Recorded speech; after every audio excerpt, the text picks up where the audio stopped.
China recorded nearly 6 trillion US dollars in overall trade last year, marking a record high for the world's second largest economy. 根据世界贸易组织公布的最新的数据截至到去年的前3季度，我国进口增速高于全球1个百分点，预计全年继续保持第2大进口国的地位。 Customs officials reported total imports and exports have grown 5% year on year, and that Beijing's so-called circle of friends in foreign trade continues to expand. Exports were a main driver of China's growth, particularly electric vehicles, batteries, and solar panels. China's economy has been struggling to bounce back from a property market crisis, weak consumption, and rising government debt. So China's latest figures are also the last batch of trade data before U.S. President-elect Donald Trump takes office. He has pledged to slap sweeping tariffs on trade partners, including China, a move that economists have warned could harm global trade. For more on this, Joyce Tseng spoke to Asia-Pacific economist Alicia Garcia-Herrero.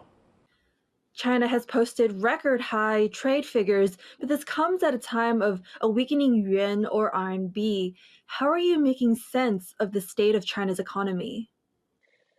Well, it is a record, but especially for exports. Imports have barely grown. The reason is quite simple. The RMB is weak, and because it's weak, imports are too expensive, and exports are being supported by the exchange rate.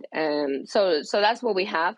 Of course, this also means that Trump is watching, and he's going to come and see all of these numbers with a big trade surplus for China, and he's not going to like it. So I don't know. They're good numbers for China, but how long can they last is really the key question.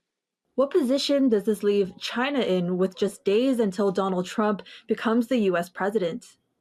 Well, frankly speaking, there's two things making it hard for China at the current juncture. One is Trump. I mean, you don't want to have strong exports right before inauguration. Trump is going to watch for economies, and by the way, Taiwan is another one, with big trade surpluses. So you don't want to be on the spotlight at that juncture.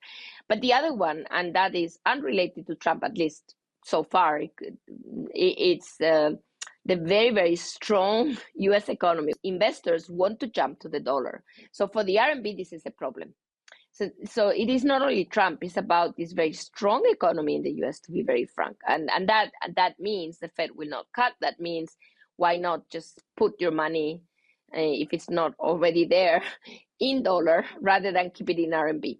It's pretty hard for any currency in which is not the dollar, to be frank.